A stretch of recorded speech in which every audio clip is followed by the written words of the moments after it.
This episode of Capes and Lunatics Sidekicks is brought to you by Tweaked Audio. Get awesome headphones, go to tweakedaudio.com and use the coupon code SOUTHGATE to get 30% off, free shipping, and a lifetime warranty. Or you can get there through the link on our website, southgatemediagroup.com. This is Phil Perich, and you are listening to Capes and the Lunatics Sidekicks Podcast. I'm here for Peter. Dang diggity dang. Giggity. That's right. Plenty of Peter and Frank and Tombstone. Mutant werewolves. What? That's right, kids. Welcome back to the Ultimate Spider-Cast. I am Phil. Joining me, as always, it is... Hey y'all, it's Lilith Hellfire. And we will take you on a cross-country trip this time. Back when Texas was a Phil, did you smoke a doobie when you picked this one?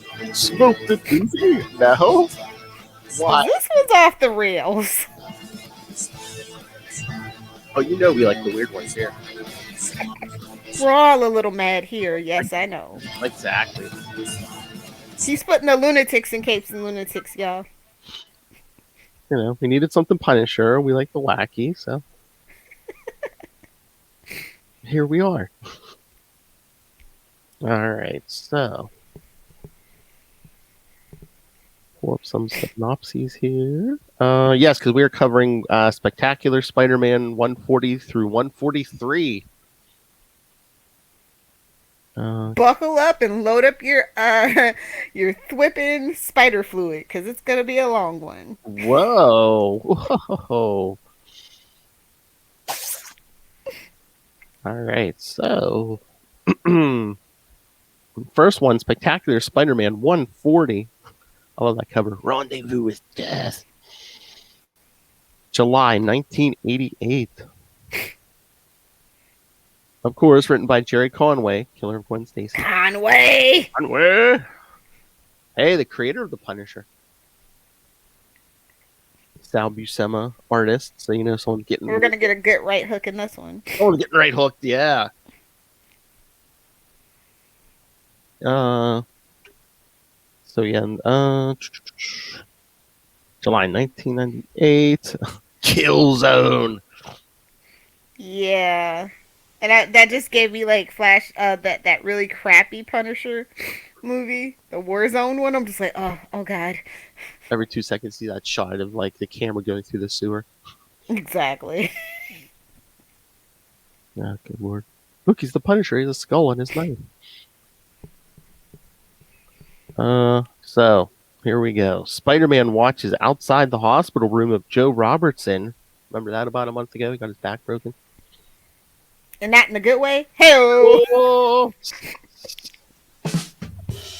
Oh, prerequisite. Nobody tell Rob. This podcast is rated Teen Plus. Yeah, so many prerequisites here. Like, Nobody tell Rob! And suck it, Kona. Not yet. I think that comes in the next issue. Hey-oh! So yes, Joe, as his family gathers around him, his worst fears have been confirmed. Tombstone had broken Joe's back, and he could be paralyzed for the rest of his life. That never works. Ask Bruce Wayne. Blaming himself. Ask Barbara. Hell, yeah.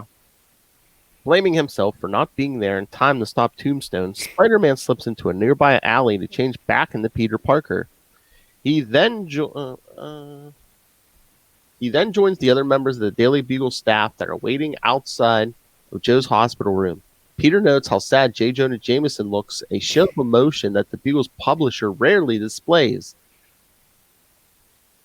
Who is he, Lilith? As Jonah and the others console Martha. He's like, I'm going to have to go hire another black person now. Oh, man. Oh!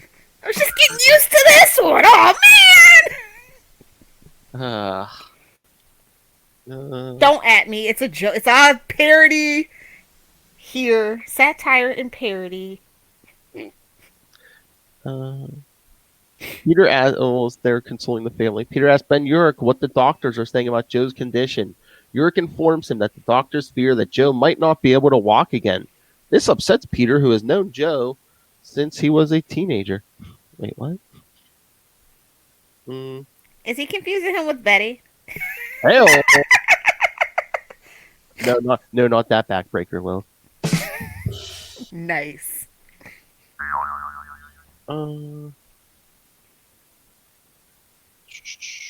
Keep losing my place. Yurik informs him that the doctors fear that Joe might not be able to walk again. This upsets Ben. Yes, he's known he's known Joe since he was a teenager. I don't think so. Ben knows that something has been preoccupying Joe for the past few days and asks Peter what he knows. Although Peter plays dumb, is he playing? Ben is sure that Parker might know something because he overheard Joe calling him the night before the accident. When Ben asks what Joe wanted to talk about, Peter tells him that Robertson wasn't there when he arrived. Not satisfied with this answer, Ben tells Peter to get in touch with him should he decide to talk. Look here, Yurik. Don't you badger my Peter. You take your butt back to the Matt Murdock book. Grilling him. Once everyone has left the hospital, Joe Robertson is visited by Tombstone. He reminds Joe that while he works for the mob, he expects Joe to keep his mouth shut. When Joe refuses to keep quiet, Tombstone whispers something in Joe's ear that stuns Joe to silence. Without a further word, Tombstone leaves the room, leaving Joe alone with his thoughts. Meanwhile, Spider-Man is roughing up some crooks in a seedy dive bar, trying to get answers. He's pulling a Bruce Wayne. He's upset, so he's beating up on the criminals. Come on, Pete. We're better than this. Beating up on the poor people. Yes, he's roughing up some crooks in a seedy dive bar, trying to get answers regarding who put out the hit on Joe Robertson. As Spider-Man gets confirmation that the hit was put out by Tombstone, who works for the Kingpin and the Arranger. As he learns this, Spider-Man doesn't see one of the thugs pull out a gun and take aim at him. However, because, the spider sense is taking the holiday, I guess. However, before the goon can pull the trigger, he is... Ting-ting-tingling. That spider sense is like, again? Okay. It's psychosomatic. Ting, ting, ting. However, before the goon can pull the trigger, he is shot by someone else. Spider-Man follows after the shooter, but loses track of him. They didn't advertise it on the front of the cover, so maybe you don't know. But since this is Punisher Month, spoilers! If this is your first Marvel comic, you might not have known who it was. Man in the shadows. However, instead of trying to find who was shooting at him, Spider-Man goes to the office owned by the Kingpin, where he confronts the Arranger as he is on a call with his employer regarding Roland Rayburn. Cutting off the call. Legitimate businessman stuff. Sell all our GameStop stock. They said they only give us $2 for it. Oh, that was the best meme to come out of that. Once all that went down, someone was like, there was a meme. They were like, now GameStop can afford to pay you $3 for your games. Oh. Sell it on Craigslist, homie. eBay. Better luck. Cutting off the call, Spider-Man demands that the Arranger tells him where he can find Tombstone. However, the Kingpin's assistant shows him that their confrontation is being recorded. That's more like Hello Nurse, but okay. He can use the footage against the wall crawler. This happens again to him. Never learns. Suddenly, the guards enter the room, and Spider-Man has no choice but to flee. With the wall crawler gone, the Arranger goes into a secret room where Roland Raymond is being pumped full of drugs that will guarantee his compliance. Okay, Bill Cosby. Oh! Jeez. Oh! Burn. Sorry, too soon? Too soon? Too true? No, come on, Lil, that's not fair. He never had a secret room, did he? True, touche, okay. That we know of. Soon he is little less sinister, fine. Soon he is interrupted by Tombstone, who tells him that his appearance in New York City has drawn out someone who's been pursuing him, as the Arranger had planned. At least he said pursued. It wasn't like, here's someone here to punish me.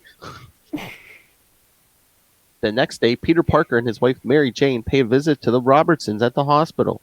Shortly upon their arrival, Joe asks his wife and MJ to allow him to talk to Peter privately. Scram, you broads. Outside of the hospital room, Martha Robertson breaks down breaks down. I guess breaks down in tears, but someone misspelled this and put years. You leave them alone. They're doing the Lord's work by making these wiki entries. You leave them alone. Is that like a way to call someone old? They break down in years. Despite Mary Jane's assurances that Joe will bounce back from this, Martha believes that her husband's spirit was broken along with his back. In the room, Peter is shocked when Joe tells him to destroy the recording he left for him. Joe explains that he was visited by Tombstone the night before, and the mobster threatened to go after his family and friends. If Joe finally told what he knew about Tombstone. As Peter leaves with Mary Jane, he tells her all about it. When she asks what he plans on... Dang it, Peter! Big mouth... Well, they're partners. You know, at this point, we're pretending to give Mary Jane something to do. All right. When she asks what he plans on doing with the recording, he tells her that he wants to follow up with Ben Urich. Otherwise, he doesn't know. As the couple walks away, they are unaware, again, no tingle, no spider sense tingle. They're the fact that psychosomatic guilt. Someone has been spying on them. When Peter arrives at the Daily Bugle, he has Ben's position on his situation, without revealing any details about Joe's recording. Urich tells Peter that there are no hard and fast rules regarding an ethical situation like that. He then tells Peter that the law might have something to say about that, but okay. Well, ethical, not legal. He then tells Peter that someone called for him and left a number behind. Peter calls the number back, and the man on the other line tells Parker that he knows about the Robertson recording and asks to meet at Liberty Island in 1 hour. Peter changes into Spider-Man and goes to Liberty Island to make his rendezvous. As the wall crawler waits on the Statue of Liberty's torch, someone in the observation deck tries to catch the hero in a net launcher. Boo! Everybody knows you use rain to wash the spider down the drain. Come on! Basic stuff, people. Yeah, mysterious stranger. Where did you go to nursery school? Spider-Man. He's so old they didn't have nursery school. Spider-Man swings after his attacker, who runs down the stairs of the statue. When the web-slinger tries to follow, the stranger's gunfire keeps him at bay. Changing tactics, Spider-Man swings outside and tackles his pursuer when he exits the statue. Much to his surprise, the shooter turns out to be the Punisher. You don't say. Shut the front door. Get out of town. Those white boots should have gave it away if you still didn't know. Not tactical at all, but whatever. He's a fancy man, guys. Disco may be dead, but not the Punisher's outfit. Nice. The vigilante pulls a gun on Spider-Man that demands he turn over the Robertson recording and tells him where he can find Tombstone. I love how the next issue they go the Punisher, private enemies. Whoa, they know they see that subtext in sexual tension. They see it. Oh, but yes, the Arranger makes mention of the Kingpin's obsessive vendetta against Daredevil. At the time of this story, the Kingpin had been focusing his attention on killing Daredevil because it was a Tuesday, using the assassin known as Typhoid Mary, as seen in Daredevil 254 through 259. So there's your spot in continuity, kids. Talk about your subtext. The Kingpin and Daredevil. So what do you think? Issue 1, off the rails, Lil? Not yet. It doesn't happen till the middle of this next issue, in my opinion. All right. Well, yeah, Spectacular Spider-Man 141. There he is, all big and in your face on the cover. Don't mess with the Punisher. He really should get a better tailor. I know Kevlar don't rip that easy, does it? I don't think it does. I want to show you his muscles. See, it's not just women in ripped costumes, kids. Oh, Lord. Throw a boob window on it and call it a day. Oh, it's all the same. Lord. The eyes on that skull are cut out. Exactly. Jeez. And it's okay, because they're male-presenting nipples and not female-presenting nipples. I know. Come on, kids. Let's free all nipples. Come on. Exactly. The Tombstone Testament. Preach. Okay. What is someone's on a soapbox in this issue. Tombstone Testament? What is this? A Black Lightning title? No, it would be the book 4 of Ra, the Tombstone Test. The Book of Tombstone, Chapter 4, Subsection 2. Goodness. All right. With a recorded confession from Joe Robertson regarding a murder committed decades ago by the mobster named Tombstone, Spider-Man finds himself working with the Punisher. Following the Punisher's van to the West Side Marina, the wall crawler is brought to the yacht that the Punisher has been using as a mobile base of operations. Fancy. Golden Girl? Okay. Nope. Makes it too easy. I won't. I'll be better than that. Oh my God. Pete should have swung down and be like, Frank, thank you for being a friend. I'm gonna tell you what, that theme song still slaps. It's one of my ringtones. Still travels down the road in her head and back again. Nice. Spider-Man isn't sure he can trust the Punisher after the vigilante pulled a gun on him when they first met on Liberty Island. It's like a calling card for him. There, the Punisher explains that he has been tracking Tombstone across the country. See, I'm not good at his job. After learning that the mobster had recently arrived in New York City, New York City? And the Punisher is making it his business to find out why. He wants access to the recorded confession from Joe Robertson as he believes that it holds the answers he needs. Knowing that the recording is in the possession of Peter Parker, the Punisher tells Spider-Man that he will get it even if Parker and the wall crawler oppose him. At that moment, outside, Tombstone and some of his men have tracked down the Punisher to the marina. And that big fancy battle van, yeah. Oh, yeah. Yeah. It's got a skull on it, so you know. Try hiding that. Oh, it should have been like the one from Friends, man. You know, you flip the switch and the woman exactly light up. Oh, my Lord. The eyes light up. See where? Yeah. Confirming the Punisher's hideout, Tombstone tells his minions to wait until dawn and attack him, but to let the Persuader do what needs to be done. Whoa. What's going on? Persuader? Now you can make your Bill Cosby joke. Inside the Punisher's yacht, the vigilante explains that he's been tracking Tombstone for weeks after he murdered Harold Ullman, the deputy district attorney of St. Louis. With no evidence to prove Tombstone murdered Ullman, he followed Tombstone to New York. With his explanations complete, the Punisher asks Spider-Man to hand over the recording. However, the wall crawler doesn't have it. The Punisher then heads off to convince Peter Parker to hand it over. However, Spider-Man... That'd be funny. You're not going to find Parker. However, Spider-Man assures him that Parker won't do anything with the tape until Joe Robertson says otherwise. He tells the Punisher to cool down and let him talk to Robertson and Parker and secure the recording. The Punisher agrees to give Spider-Man until sundown to get the recording. The entire conversation is overheard by Tombstone and his men. The murderer decides to deal with the Robertson recording and tells his men to wait to attack the Punisher. Meanwhile, at Midtown Hospital, Ben Urich pays a visit to Joe Robertson. Joe's son Randy tells Joe that the doctors discovered that there was no permanent damage to his father's spine. And you couldn't have saved that until the end of the arc. I mean, like, no tension. So convenient. And he'll be waking up again soon. He'll be up walking again soon.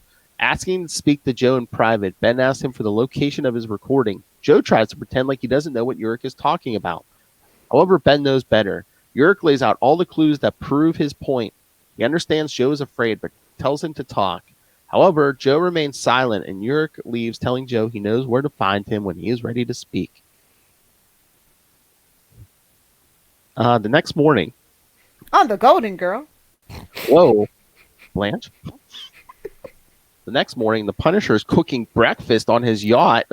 Wakey, wakey, eggs and bakey.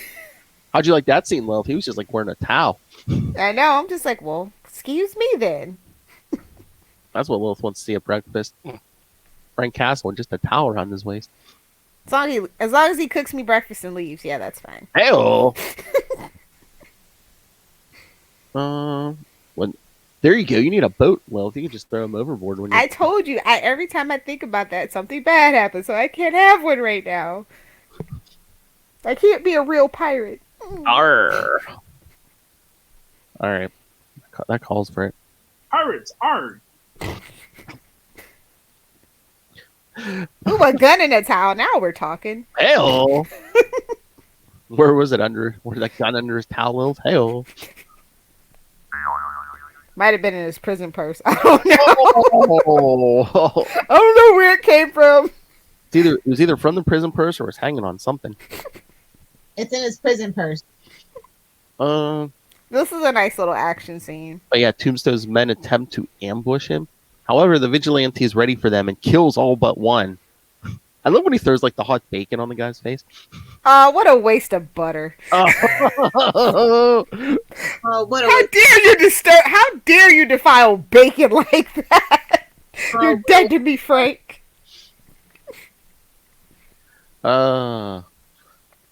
The lone survivor is blinded by boiling hot grease and is forced to reveal that Tombstone's hideout is in the cloisters. While at the condo shared by Peter Parker and his wife Mary Jane. I don't know what this look she has going on, but okay. She's like, he's really playing me this confession. Peter plays Joe's recording. After hearing it, Peter asks his wife what she thinks he should do. If it were up to Mary Jane, she would destroy the recording and be done with it. She's smart today. Yeah, then Tombstone gets away with it. So what? Not our business. I guess. However, Peter can't bring himself to do it and decides to leave it up to Joe Robertson to make the choice. As he leaves, Mary Jane finds herself incredibly worried about her husband's well-being because it's the 90s and realizes how dangerous his life is and how much she is afraid for him when he goes out as Spider-Man. Unknown to Mary Jane, her fears are far more warranted than she would like as Tombstone arrives in the lobby of their building looking for Peter Parker. Ruh-roh, Shaggy. The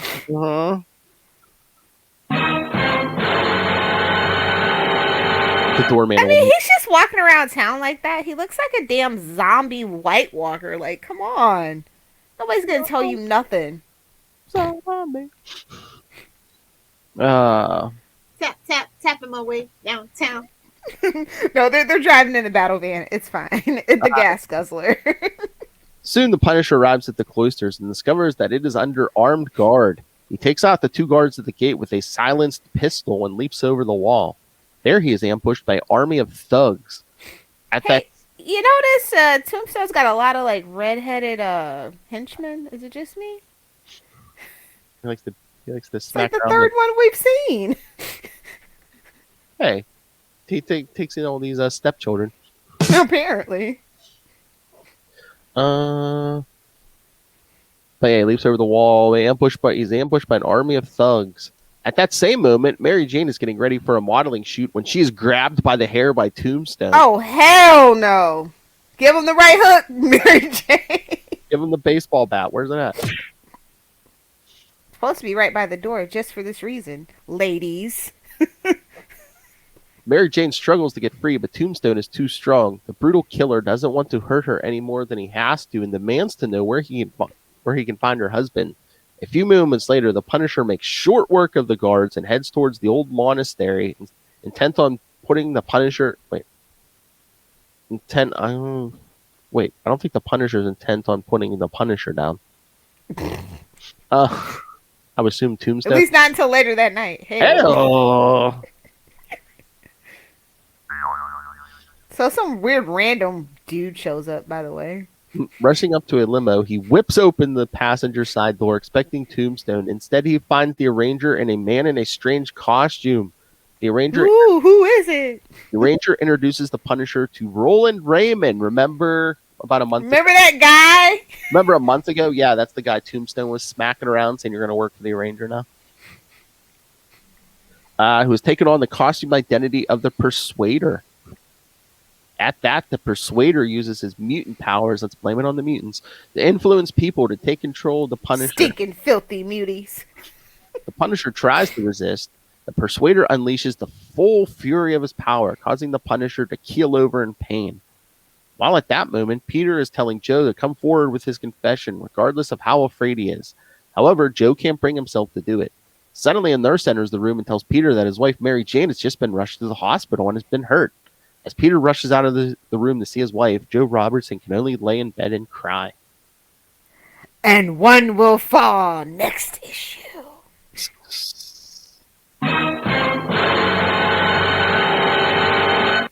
Oh, yes, also in this story, Ben Urich mentions how he was almost killed by Elektra for his investigations. That happened in Daredevil 179. Oh, Daredevil. See, these two Spider-Man and Daredevil need a team-up book. Their worlds, like, cross over. They collide, literally, all the time, yeah. And that's the buddy cop comedy I want. Oh man, we wasted a really good team up on the Deadpool podcast too. It was when we did Daredevil, Spider-Man, Deadpool, and Punisher. Oh yeah, that would have been a great one for Daredevil. The devil you know is better than the devil you don't. Wait till August? We got some Daredevil and Batman for you. Some Batman, Spider-Man over here. Yeah. Yeah.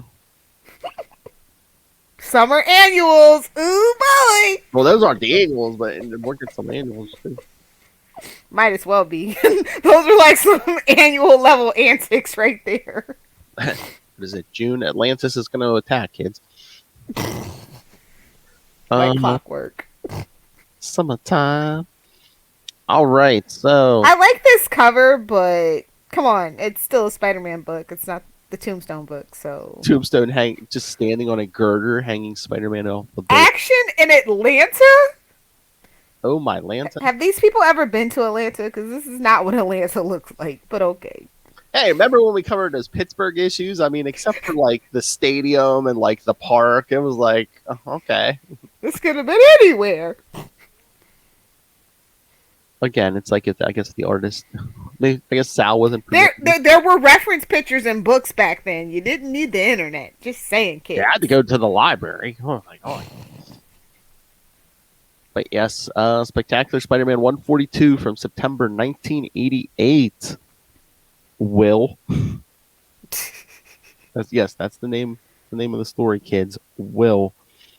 Will they or won't they? Oh no, wait, this isn't Friends. Never mind. Oh. I hope it's going somewhere nice. It depends on what part of Atlanta. No. All right, so in Atlanta, you'll get lost, by the way, because everything's Peachtree. Avenue, Street, Lane, Parkway, Plaza, Center. Good luck. Hey, they have a theme. In Atlanta, this before Google Maps too, by the way. So good luck. Hang a right on Peachtree Lane, then take a left on Peachtree Avenue. Exactly. In Atlanta, Spider-Man swings across the city, vowing that things with Tombstone will end that evening. Seething with rage, the wall crawler thinks back to the events that brought him to the state of Georgia. He recalls how he was at Midtown Hospital asking Joe Robertson what he should do about the recording he made confessing Tombstone's crimes. It was then that the nurse told him that Mary Jane had just arrived in the emergency room. Rushing to the emergency room, Peter's relieved to see that his wife only has a sprained arm. She explains that Tombstone forced her. Who is she, Wally West? They're both redheads. I know, redheads taking a beating in these. She explains that Tombstone forced her to tell him that he was here at the hospital with Joe. Fearing that the villain might be nearby, a surgeon comes up to the Parkers and tells Peter that he has a phone call on the nearby payphone. As Peter expected, it is Tombstone who tells Parker to turn over the Robertson confession, warning that he will hurt Mary Jane more if he refuses. What kind of creepy note is that, by the way? Her hair smelled like strawberries and cream. That's creepy. It's one thing he's like, yeah, I was there, say. Deciding that they should meet in neutral territory, Tombstone knows that Peter is going to be at a book signing in Atlanta the next day and orders him to meet. And so is Spider-Man? Well, damn. Well, the book is about Spider-Man. Luckily, I was going to make a nice public appearance for my friend Parker here. See?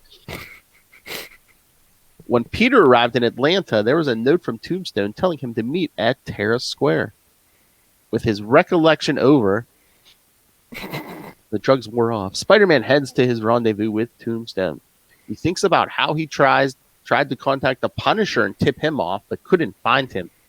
Back in New York City, the Punisher is a prisoner of the Arranger and being subjected to the hypnotic powers of the Persuader.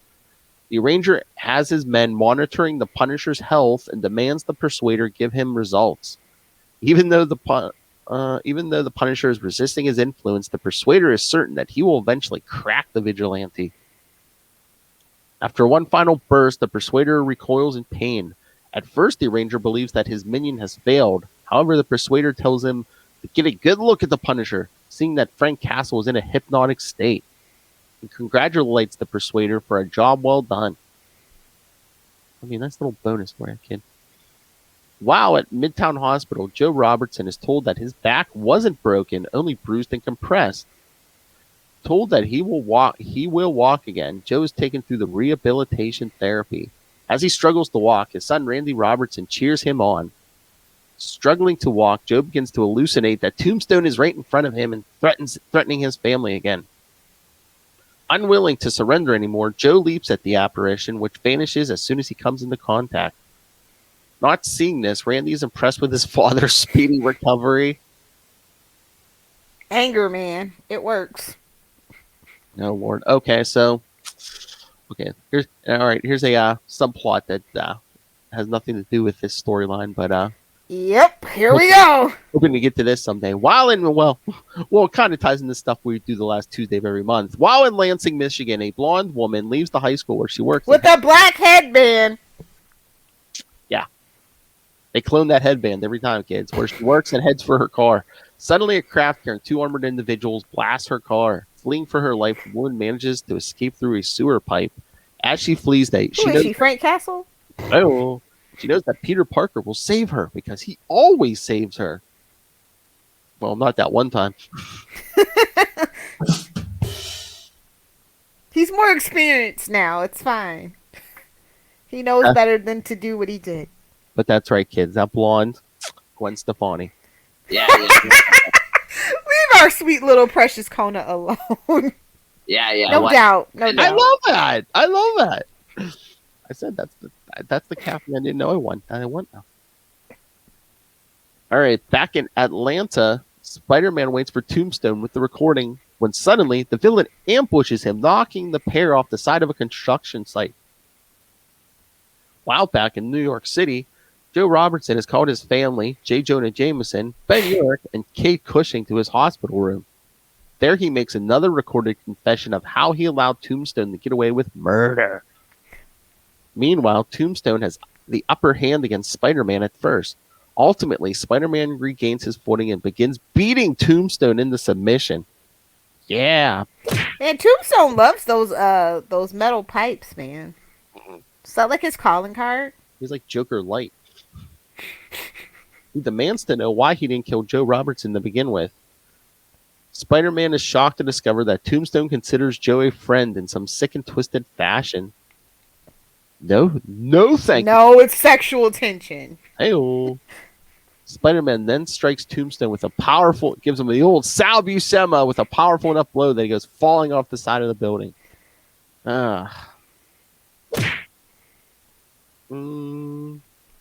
Spider-Man braces the killer's fall with webbing, but this doesn't stop Tombstone from landing in the back of a dump truck filled with cement.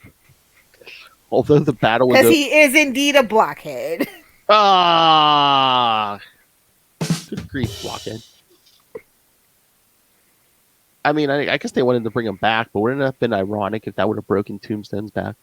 Exactly. But it would have just been compressed and bruised, and he would have had to take like 3 years to rehabilitate, you see.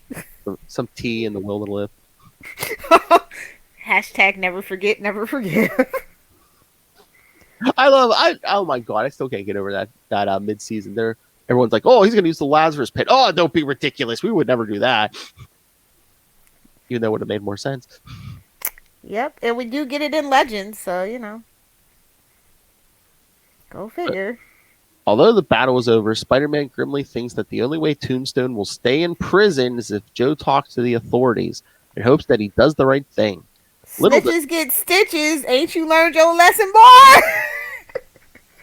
Little does Spider-Man know that Joe has finished making his statement to Jonah and the others and intends to go to the Justice Department and resign his position as editor-in-chief of the Daily Bugle, where he goes to trial for accessory to murder.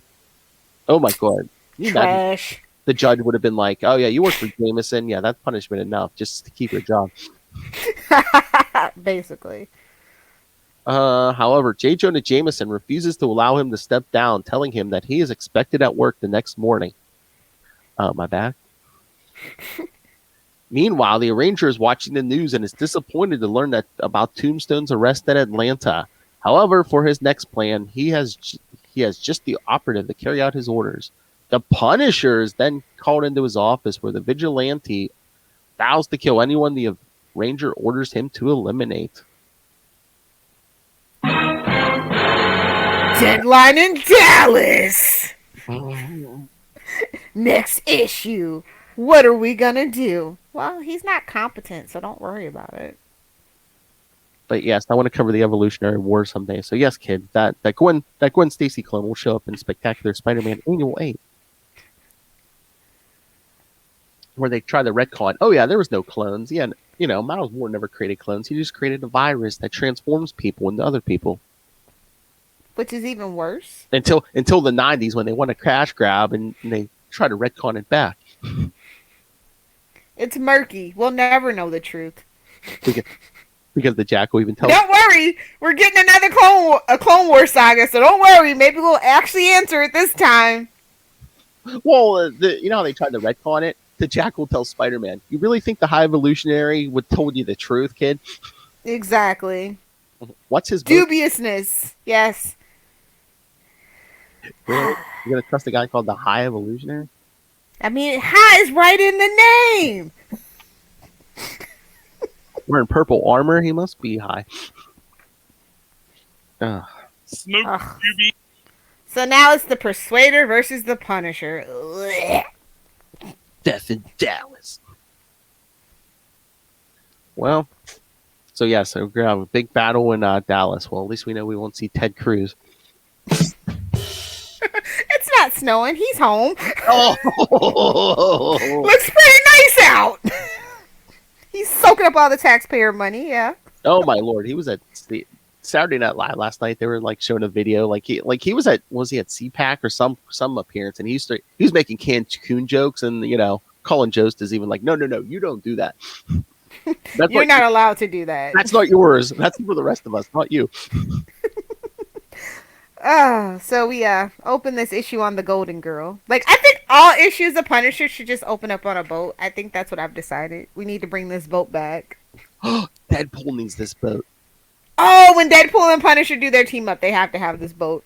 It's decided. Make it happen. That is to be Deadpool's new boat. Golden Girls, B. Arthur, come on. To B. Arthur. He's got a fleet. I'm riding on the B. Arthur, son. But yeah, Spectacular Spider-Man 143 from October 1988. Oh, I know why Ray didn't send feedback for this one, because Tombstone gets defeated. That's why. His boy gets defeated. Of course he does. He's Tombstone. I know. He doesn't even have any powers yet. This humbled him and made him seek an upgrade. This was when Tombstone was a normal human being. I mean, Ray likes him when he's hard. Remember? Because Ray likes it hard. I'm sorry, Ray. I have to cut that out. That has to be a new drop. See what happens when you don't send in feedback? The war of the drops. What the F? Yeah, man. Gave Tombstone the old right hook. Give him the old couple of balls down the gob. So yes, 143 deadline in Dallas. Spider-Man has returned to the Punisher's yacht to find armed guards on board. Oh Lord, they're eating his bacon. They ambush them, demanding to know where the vigilante is. He rounds them up and learns that these men were trying to rob the yacht, and it has nothing to do with the Punisher's disappearance. Sure, kid. They must not know whose boat that was, because they wouldn't even dare if they knew whose boat that was. You stole my bacon. He webs the crooks up for the cops and swings away, wondering what happened to the Punisher. Little does Spider-Man know that the Punisher has been brainwashed by the Arranger's minion known as the Persuader. The pair has just landed at the Dallas airport, where the Punisher is recognized by a security guard. When he tries to arrest the Punisher, the Persuader uses his mutant powers to make the guard let them go. However, this display is witnessed by a reporter who thinks this will make a great news story. As they move on, the Persuader reminds the Punisher that they're here on business for the Kingpin. Looking at a newspaper, the Punisher sees that the mobsters known as the Lobo Brothers were freed after a mistrial. Here it is, kids! I keep threatening it. One day we have to do that Lobo Brothers war. Oh my lord, with the Kingpin. No, I don't mind at all. That's just the right amount of wacky. Mutant werewolves, kids. Brother mutant werewolves. Oh my god. The Punisher responds by telling the Persuader to tell him who he needs killed.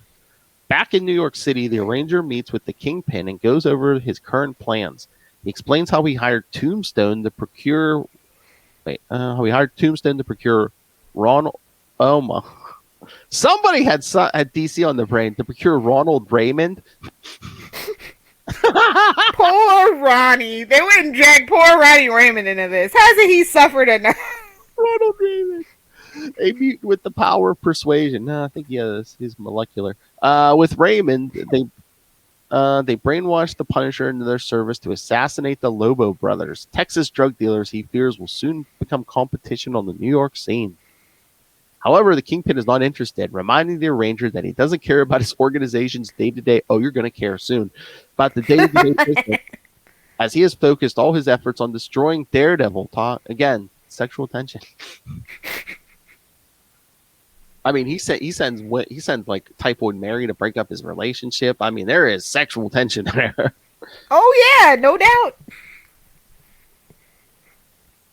Secretly plotting to overthrow the Kingpin, the Arranger vows to make his employer regret his disrespect. Oh, no, he's gonna take you out. Definitely not his Waylon Smithers for sure. Meanwhile, Waylon Smithers would never. Yes, sir. Okay, back to some clone fun. Meanwhile, a young woman hops off a bus in Columbus, Ohio. No one will find me here. She has been Mike's place. Dang straight. Nobody's gonna find you at Mike's place. She has been on the run since she was chased by armored men in a flying craft in Michigan. She's trying to get to New York City so she can get help from Peter Parker. Unfortunately, as the bus pulls out, it is attacked by another ship of armored individuals. They are purifiers enlisted by the High Evolutionary to capture the woman. Because he got evolved. Unfortunately, like the team before them, this woman manages to evade capture. With her pursuers gone, the woman races off into the night. But not to the Moon Knight podcast. No. Because some fancy man had to go to a concert. Back in New York, Spider-Man has finished his search for Punisher for the night. As he swings toward a trendy bar, he thinks about how... That's not trendy. But look at all the guys hitting on Mary Jane. Well, it's trendy. All those free drinks. Well, it's trendy now that Mary Jane's sitting there.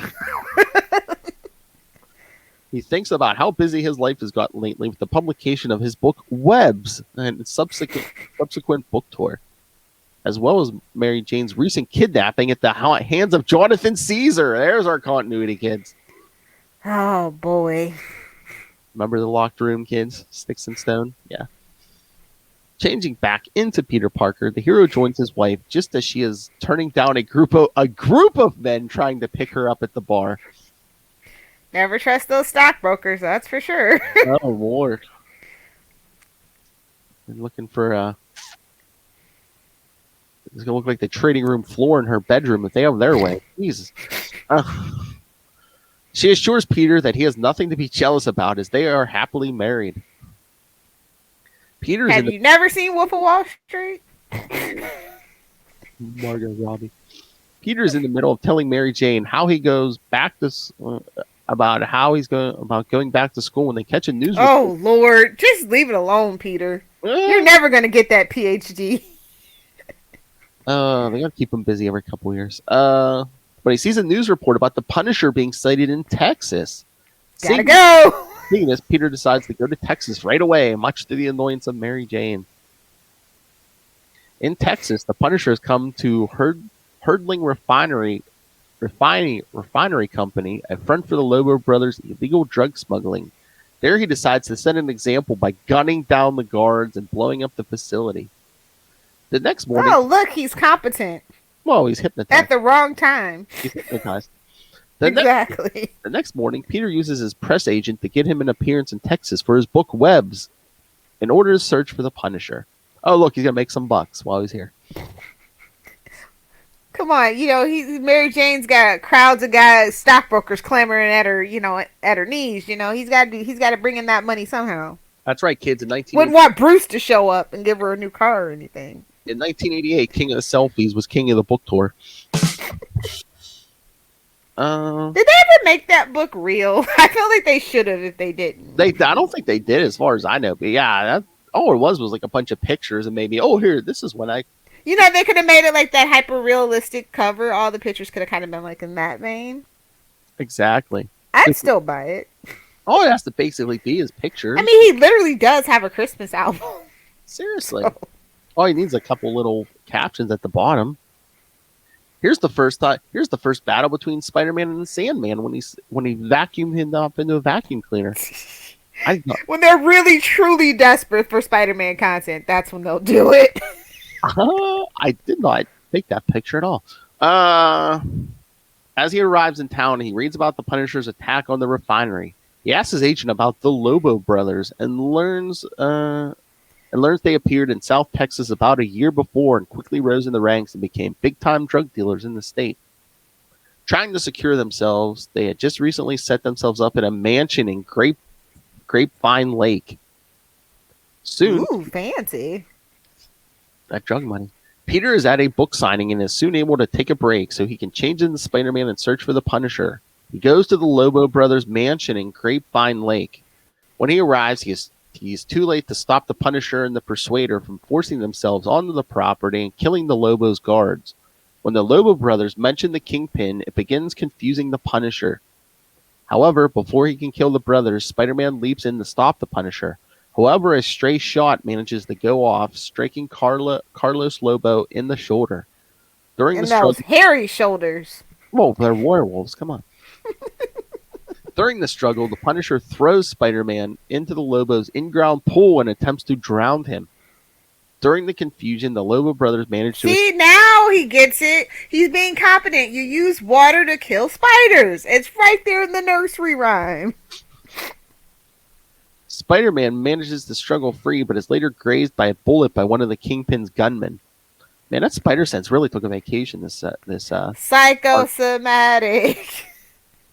The web-slinger blacked out briefly to find himself at the mercy of the Punisher. However, when the Persuader orders the Punisher to kill Spider-Man, however, the Punisher can't take the life of an innocent and breaks free of the Persuader's mental control. The Punisher then... Isn't that love?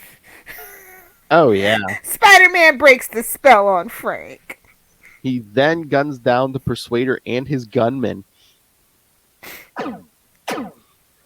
Spider-Man is furious that the Punisher killed the Persuader, pointing out that they have lost a source of evidence to shut down the Kingpin once and for all.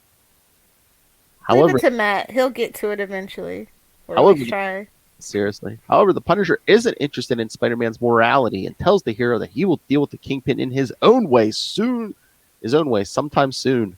With the Punisher gone, Spider-Man also departs, intending to finish his book signing and head home. In the aftermath of the battle, the Lobos emerge from their hiding place and vow to get a revenge against the Kingpin. Also, Boomerang. In San Diego, Lilith. I know. We have to cover that, yeah.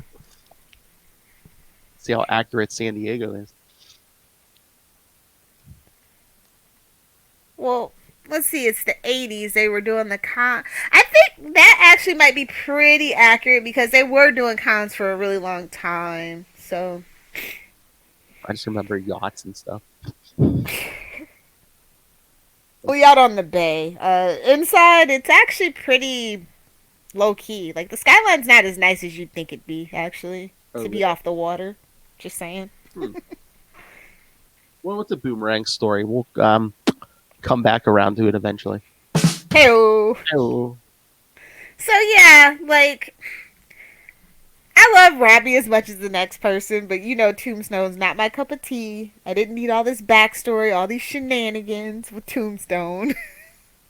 I was trying to get an Aussie fanboy to send in feedback. Come on. But it has a lot of great action, which is all you can really ask for. It's not a bad Punisher appearance. Like I said, it's a shame it takes him to be hypnotized to be competent, but I'll get it where I can take it. Hey-o. Hello. Oh my God! You know what we have to do? We have to come back around. Like I said, come back around to that next story with Boomerang. We need to do a live read and get Aussie fanboy in here. Yeah, Ray. He's so busy. We'll have to definitely bully him into it though. Concerts, stag parties. Come on. Who is he? He's living his best life as an old man. Who are we to judge? Australian heft on it. I will give these issues an average of a C+. I think the second issue is my favorite, and the maybe the 141 is my favorite cover. Oh. I love the Golden Girl boat though. I love that. Just chef's kiss to that one. But yeah, I think I have to agree. I think 141 is the best cover. I really would like more on the Lobos, but like it just didn't really belong in the Spider-Man book. Like it just didn't. Yeah, but would Mutant Werewolf's been a little over the top for Daredevil at this time? True. That is true. I mean, the wackiest thing they pretty much had at this time was like Typhoid Mary, maybe Bushwhacker because his arm transferred. Yeah, Bushwhacker definitely was the most wacky thing. Yeah. I don't know. Maybe it's just nostalgia, but I gotta give it at least a B-. I can see where you're totally coming from. It's a shame that they wasted the Persuader that way too. By the way. True. Well, he's just a stinking, filthy mutie, so who cares? Here's basically just a stinky plot. He's a MacGuffin, I know. But it actually paid off. Like, they did mention it, show it, and it did pay off at least. And I mean, I get that you wanted to start the war with the Kingpin, but it's like the Lobos were, never, I mean, unless they were smart, they were just like never swearing revenge against the Punisher, too. Unless they're like, that's not going to turn out well. Frank will load up. Punisher has no money, no empire to take over either. Yeah, but I thought they were just revenge. They were smart drug dealers. They knew where their bread was buttered. But then Frank gets a couple thousand rounds of silver bullets, and probably not. Eventually, 2 of them will hit. Eventually. But I know we got some. Like I said, the action and the fight scenes were the best part about all these issues. So. Oh yeah. And I'm glad that they tried to do something with Robbie. Like it felt organic. It didn't just feel like, oh well, we haven't done anything with the black guy, so let's throw a story together. Yeah, I mean it's they again. Modern comics could never. It's just like we were doing stuff with our supporting cast. Yeah, such a shame that trend went away. I don't know why. Well, that's what I said. Like in the current Spider-Man books, we set Jonah up with that podcast. And when's the last time we saw him? Like early. Can we get a Jonah back up in the Amazing Spider-Man book, please? Seriously, when was the last time we saw Jonah? Like early 40s of Spectacular Spider-Man? It's like probably they were too busy with this Kindred business that didn't really work out how they thought it was going to work out. So. Oh my God! Like 15 issues of. Confess. I don't know what you want me to confess to. That thing, your soul has a stain on it, Spider-Man. That thing you did that time. But yeah, no. I mean, I've had worse issues. Worse Punisher appearances. So I know. So yes, I like that they were trying to get him out of New York too. Like we did a little something. We did Atlanta, we did Dallas. So that was fun.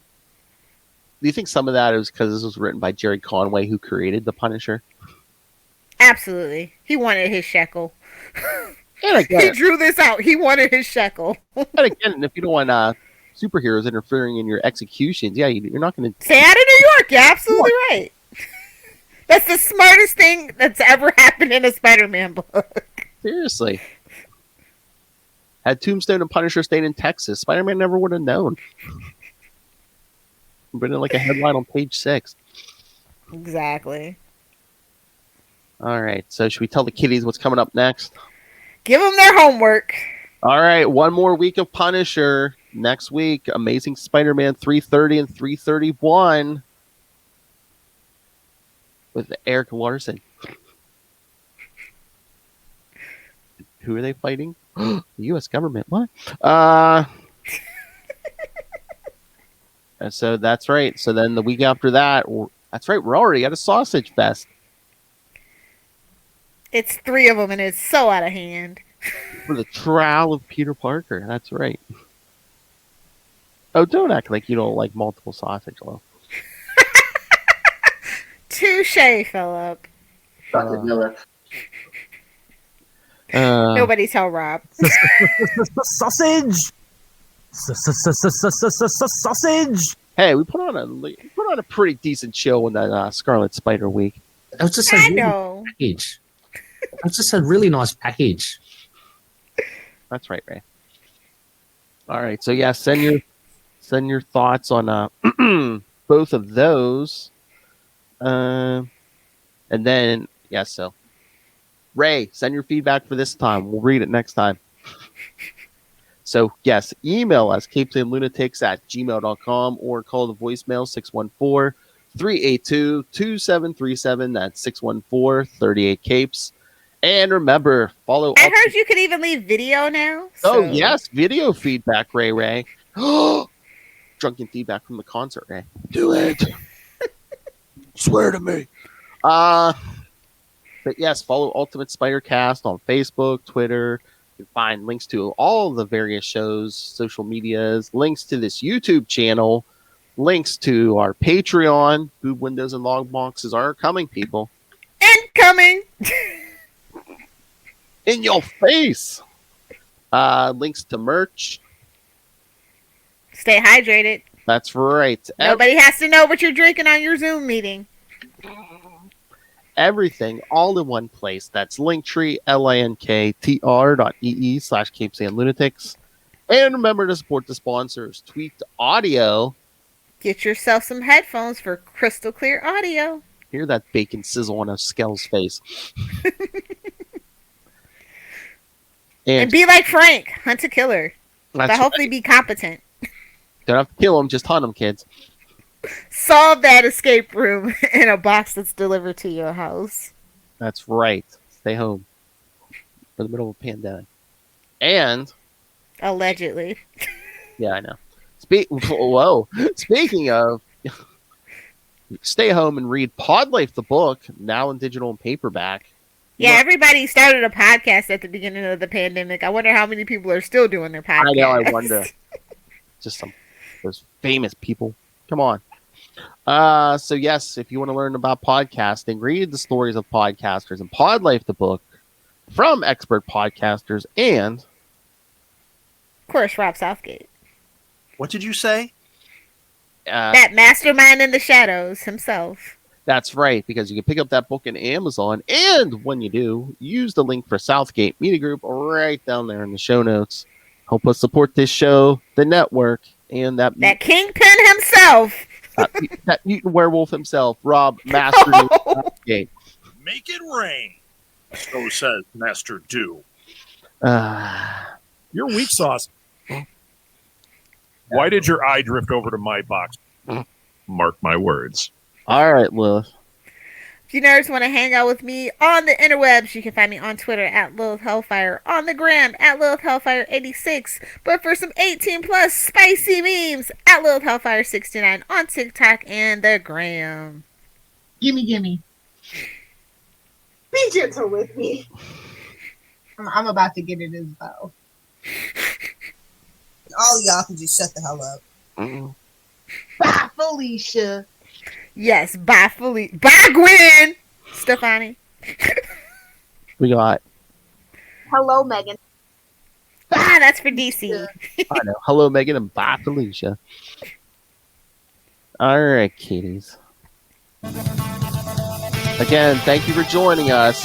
Next week, one more Punisher, and then followed up by the Sausage Fest. Sausage! The Trial of Last Century. Trial of No, not Barry Allen's. But until then, swing on the back. Whip.